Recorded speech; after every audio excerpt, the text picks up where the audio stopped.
ما كان لكم أن تؤذوا رسول الله في أن تخالفوا ما جاء به أو تتهموه بما ليس فيه أو تتعرضوا له بإيلام حسي، وجاب حاجة واحدة بس بالنص: ولا أن تنكحوا أزواجه من بعد أبدا.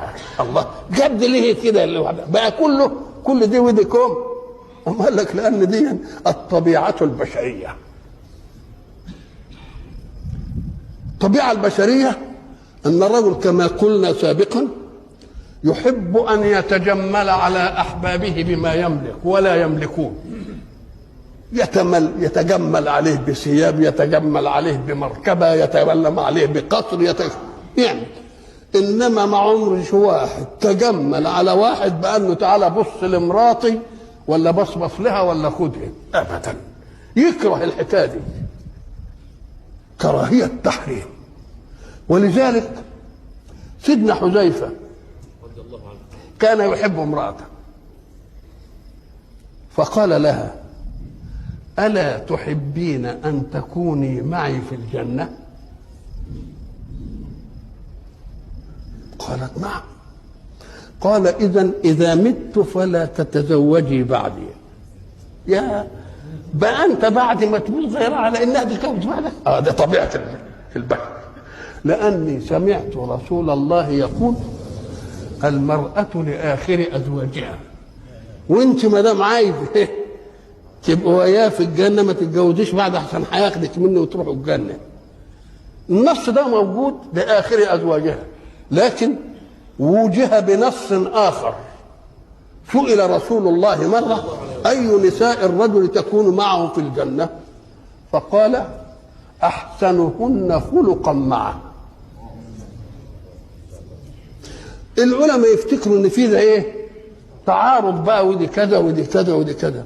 قال لك كلمة آخر دي ما تطلقش في آخرية الزمن،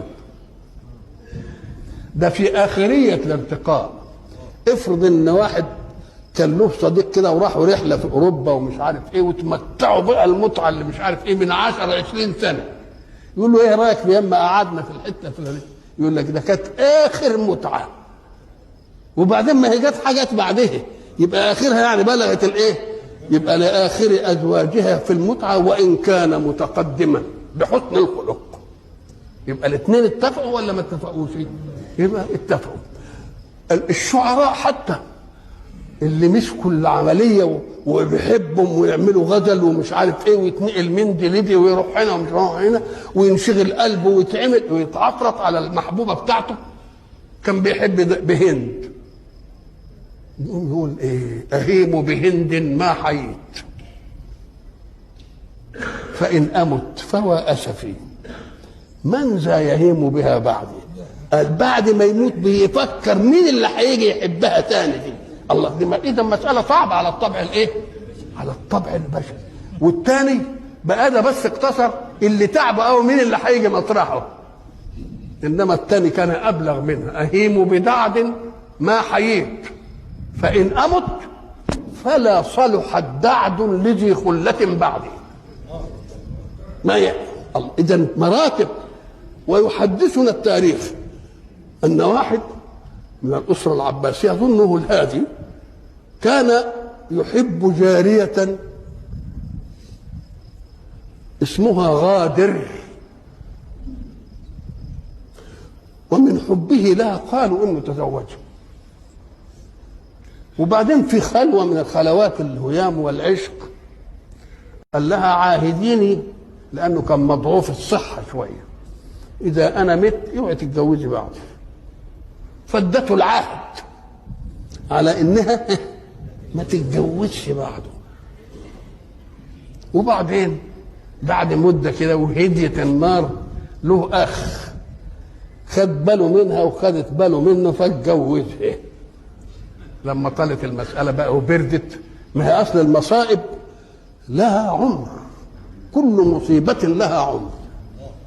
كل شيء في الكون يبدأ صغيرا ثم يكبر إلا المصائب، فإنها تبدأ كبيرة ثم تصغر شوي. اللي يشوف اللي مات الست اللي مات وحيدها وهي عماله تعمل اللي عملناه، وبعدين ايه يشوفها عماله بعدين بعد مده كده تضحك وبتاكل وبتشرب ومش عارف ايه وبتاع، وده من لطف الله. من ايه؟ من لطف الله. فالست بعد ما مات الحراره بتاعت الحب بتاعت الهادي بردت، اتجهت لايه؟ لاخوه. واخوه برضه كان واخد باله منها، لان ما دام يعني بالشكل ده كده وبده ياخد عليها عاده حتى بعد الموت تبقى لازم ملفته، لكنها ما صبرتش واتجوزته. سبحانه وتعالى حين يعامل في هذه المساله يعامل غرائز هو اللي خلقها. مثلا التي يتوفى عنها زوجها كانت عدتها قد ايه؟ لا 4 أشهر و10، ده بعدين.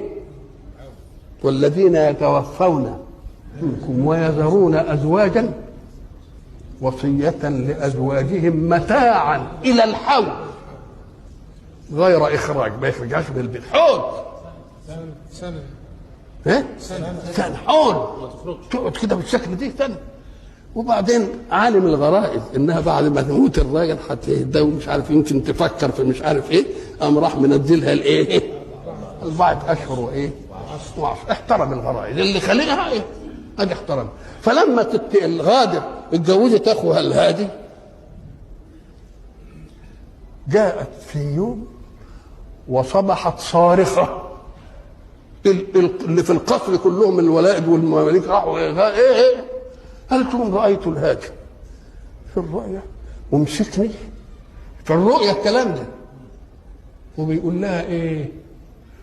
خالفت عهدي بعدما جاورت سكان المقابر ونكحت غادرة أخي، صدق الذي سماك غادر.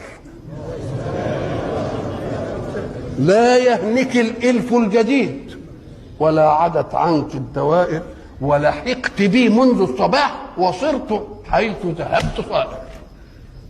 فقالت الأبيات فسجلوها لها وزهقت وماتت. نعم.